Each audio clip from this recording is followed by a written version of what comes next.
আসসালামু আলাইকুম ওয়া রাহমাতুল্লাহি ওয়া বারাকাতুহু। আজকে থেকে আমরা কয়েক পার্টে আমরা কার কি হক এ সম্পর্কে কিঞ্চিত আলোচনা আমরা শুনব। প্রথমে আল্লাহর হক। আল্লাহর হক সবার আগে সর্বপ্রথম বান্দার উপর আল্লাহর হক বর্তায়, যিনি বিভিন্ন ধরনের অনুগ্রহ অনুকম্পার দ্বারা বান্দাকে সৃষ্টি করেছেন ও বেঁচে থাকার তৌফিক দান করেছেন, পথভ্রষ্টতা থেকে বের করে হেদায়েতের পথে এনেছেন এবং হেদায়েতের উপর টিকে থাকার বিনিময়ে প্রচুর নিয়ামত দানের আশা দিয়েছেন। বান্দার উপর আল্লাহর হক নিম্নরূপ।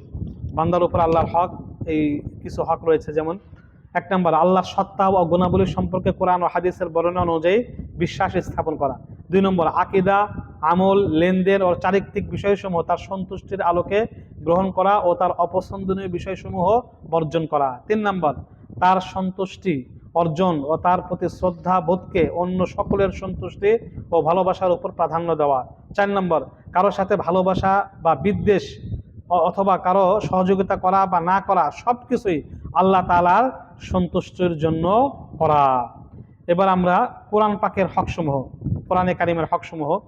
কোরআনের শিক্ষার্থীদের কোরআন শিক্ষার পাশাপাশি কোরআনে কারিমের হকের বিষয়ে শিক্ষা দেওয়া নেহায়েত দরকার।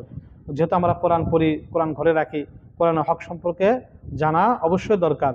অধুনা এ সমস্ত বিষয়ে দারুণ অবহেলা উদাসীনতা দেখা দিয়েছে। পবিত্র কোরআনের মৌলিক হক চারটি, তাছাড়া আরও অনেক হক আছে। নিম্নে কয়েকটি হকের কথা উল্লেখ করা হলো।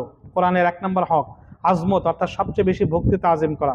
দুই নম্বর, মহাব্বত, অর্থাৎ সবচেয়ে আন্তরিক ভালোবাসা থাকা।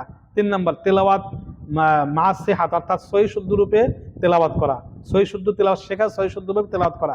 চার নম্বর, ইতাআত, অর্থাৎ পবিত্র কোরআনের হুকুম আহকামের উপর আমলের নিয়ত করা। আমরা যখন তেলাওয়াত করব তখন এর হুকুম আহকাম এর উপর আমল করার নিয়ত করব।